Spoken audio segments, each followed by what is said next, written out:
이 시간에는 과학 연구에서 올바른 방법이 무엇인지 그 방법, 절차에 대해서 살펴보겠습니다.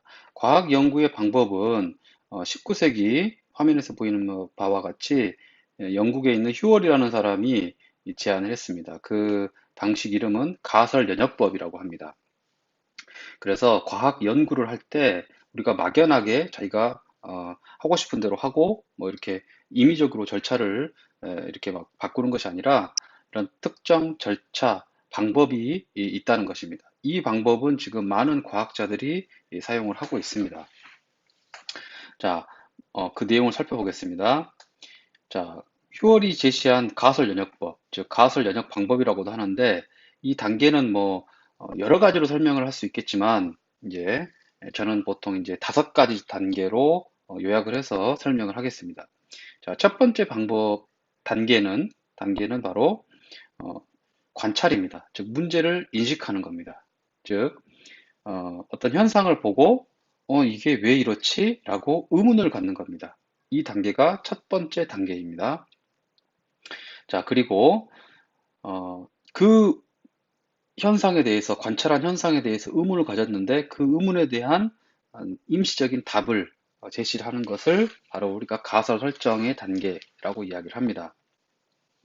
자, 이 단계까지 이제 가설이 설정이 되어서 아마 이래서 이런 현상이 일어났을 거야 라고 이제 생각을 하게 되면 이제 그것을 자신의 생각이 직접 어, 맞는지 틀린지 이제 실험을 통해서 확인을 해봐야 되겠죠.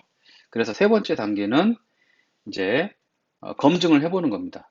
검증을 할 때는 내가 지금 방금 전에 생각한 그 답이 어떤 방식으로 검증을 할 건지에 대한 계획을 세워야 되겠죠. 그래서 실험 계획을 세웁니다. 이건 이렇게 하고 저건 저렇게 하고 이것을 조절해서 이런 결과가 나오면 이걸 측정해보고 뭐 이런 걸 관찰해보고 이런 계획을 세웁니다. 그리고 나서 실제 실험을 수행을 하죠. 이렇게 실험을 수행을 하게 되면 자신의 가설이 맞을 수도 있고 또는 틀릴 수도 있죠. 이제 이러한 결과들을 모아서 이렇게 정리를 해서 이 자신의 이 가설에 대한 어떤 수정을 해야 될 부분 아니면 이제 그 가설에서 어떤 일반적인 결론으로 이끌어 나가는 부분 이런 것들을 이제 검토를 하게 됩니다. 그래서 이제 실험이 다 끝나게 되면 이제 그걸 일반화해서 이제 어, 이 가설에 대한 어떤 그 일반적인 진술이 이제 나타나게 됩니다. 이것이 이렇게 해서 이제 우리가 5가지 단계, 관찰, 가설, 실험 계획, 실험 수행, 그리고 결론 및 일반화, 이 과정의 5가지 이 단계를 통해서 우리가 과학적 탐구, 그리고 연구를 하게 됩니다. 자, 하나씩 다시 한번 살펴보겠습니다. 첫 번째, 관찰 단계입니다. 이 단계에서는 현상을 관찰해서 기존의 개념, 즉 이 기존의 개념은 자신의 생각일 수 있고, 그리고 지금 밝혀진 이론일 수도 있어요. 이런 것과 모순을 인식하고 의문을 갖는 그런 단계를 말합니다. 자, 이 부분은 이제 사람마다 이렇게 모순을 인식하는 정도 또는 의문을 갖는 정도는 다를 수 있습니다. 즉, 우리가 이제 그 현상을 관찰을 하더라도 이걸 당연하게 받아들일 수 있지만 또는 그 자신의 어떤 생각이 또는 그 지식 수준이 이제 어느 정도냐에 따라서 이것을 의문으로 또는 모순으로 인식할지 아니면 그냥 당연하게 넘길지 이런 것은 차이가 난다고 합니다.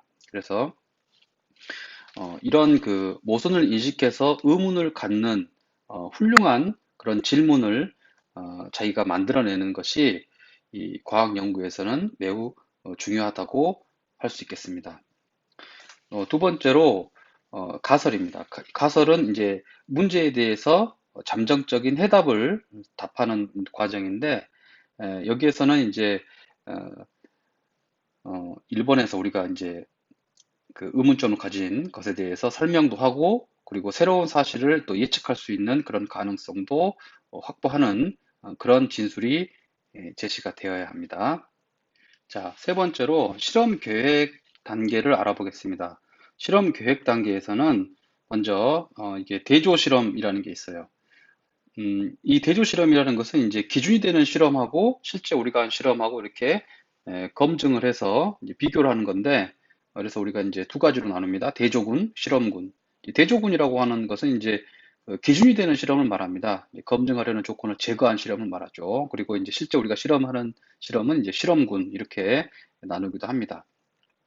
자, 두 번째로 이제 이것보다 좀 더 중요한 것이 바로 이제 독립변인과 종속변인. 이 변인을 우리가 이제 설정을 하는 겁니다. 그래서 실험 계획은 사실 이 두 번째 변인을 설정하는 이런 단계라고 보면 돼요.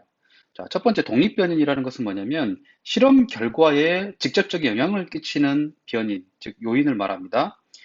어, 그리고 이제 이 독립변화는 조작 변인이 있고, 그리고 통제 변인이 있어요.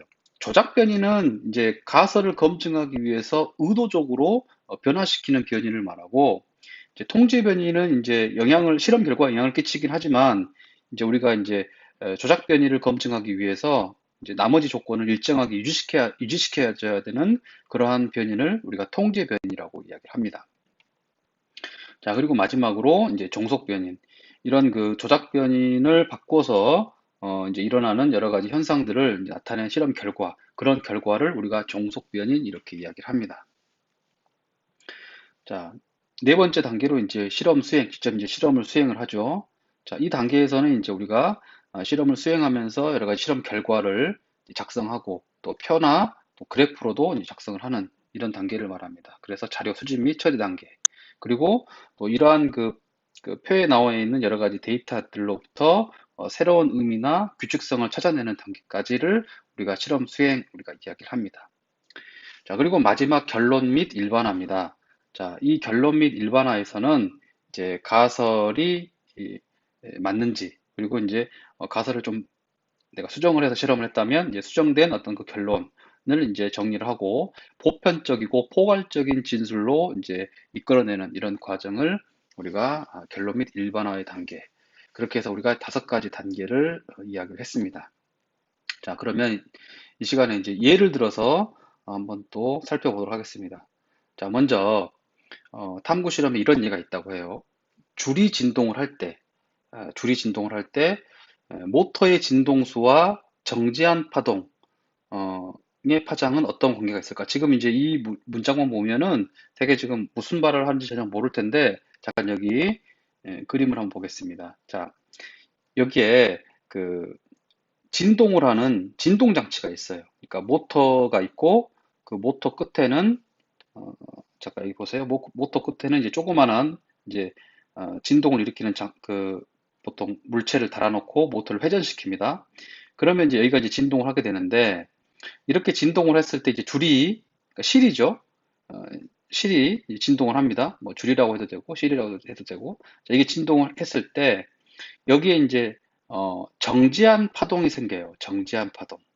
자, 이것을 음, 이제 이 그림을 보면 자, 이런 모양으로 이렇게 진동을 시키면 이렇게 입술 모양으로 옆에서 보면 입술 모양으로 이렇게 두 개가 만들어지는데 이게 바로 정지한 그런 파동이 만들어집니다. 이것을 정상파라고 합니다. 정상파. 그래서 이런 그 실에 의한 정상파가 이렇게 만들어지는데 이렇게 입술 모양으로 두 개가 나온 또는 이제 뭐 이렇게 팔자 모양이죠. 이제 보면 이 팔자 모양 하나 또는 입술 모양 두 개, 요게 바로 이제 한 개의 정상파 파장이 됩니다. 이제 문제를 다시 읽어보면 줄이 진동할 때 모터의 진동수와 정지한 파동의 파장은 어떤 관계가 있을까? 즉, 이 모터를 진동수를 더 크게 합니다. 이제 크게 하는 방법은 이제 이 진동하는 진동 장치 안에 들어있는 이 모터, 그리고 이 모터를 작동시키는 이제 건전지가 있겠죠. 처음에는 건전지 한 개를 쓰다가 이제 건전지를 이제 하나를 더 추가를 해서 건전지를 두 개를 쓰는 거예요. 그래서 건전지 전압을 더 올립니다. 그러면 당연히 모터로 흘러가는 전류량도 증가하게 되고 그렇다 보면 모터가 더 많은 진동을 하게 되겠죠. 그래서 진동수를 더 증가시켜 줍니다. 자, 이럴 때 이 정상파의 파장이 어떻게 될지 알아보는 그런 실험이라고 볼 수 있겠습니다.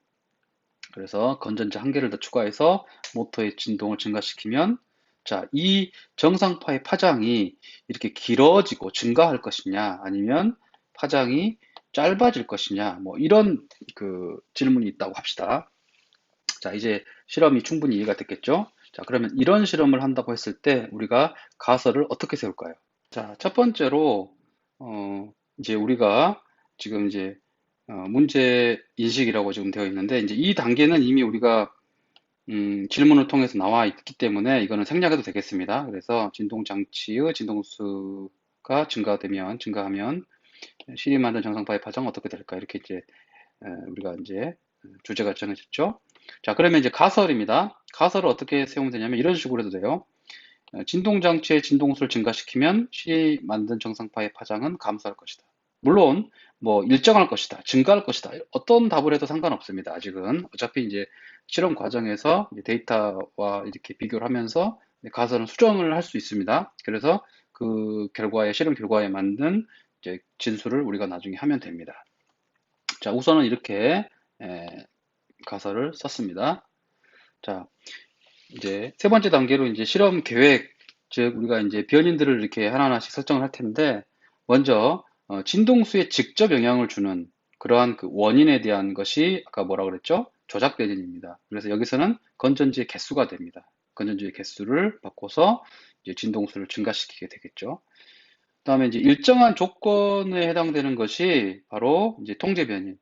그러니까 진동 장치 전체, 그러니까 아니죠. 추가 아니죠. 그 건전지죠. 건전지하고 그 모터, 이제 이런 그 진동 장치의 전체 무게가 같아야 합니다. 이제 이것이 이제 달라지게 되면 또 이제 어떤 정확한 실험으로 볼 수가 없겠죠. 자, 그리고 측정값, 이제 실험 결과는 이제 실이 만든 정상파의 그 파장 길이입니다. 이게 이제 종속 변인이 됩니다. 자, 그리고 이제 이렇게 해서 실험을 하게 됩니다. 그래서 네 번째 단계에서는 이제 실험을 수행합니다. 자, 여기에서는 이제 진동 장치의 무게는 일정하게 해놓고 이제 건전지 한 개일 때 정상파 파장의 길이, 두 개일 때 정상파 파장의 길이 이렇게 측정을 하게 되죠. 자, 물론 이제 뭐 좀 더 복잡한 실험을 해서 뭐 건전지 한 개에 뭐 어떤 뭐 전압도 재고 뭐 전류도 재고 이렇게 할 수 있겠지만, 이렇게 이제 간단하게 이런 방식으로도 할 수가 있습니다. 자, 그렇게 해서 네 번째 실험이 끝나게 되면 이제 거기에 대한 결론을 우리가 이제 진술을 하게 됩니다. 그래서 건전지 개수를 증가시킬 때 이제 실이 이제 진동수가 커지게 되면 증가시켰더니 이제 실이 만든 정상파의 파장이 뭐 길어졌다, 짧아졌다, 또는 증가했다, 감소했다 이러한 결론을 쓰면 되겠습니다. 그리고 이제 그 결과 파동의 여기서 말하는 파동은 정상파의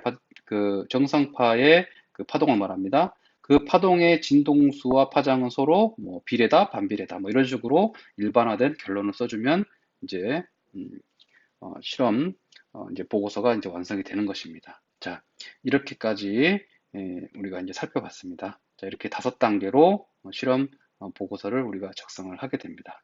자, 감사합니다.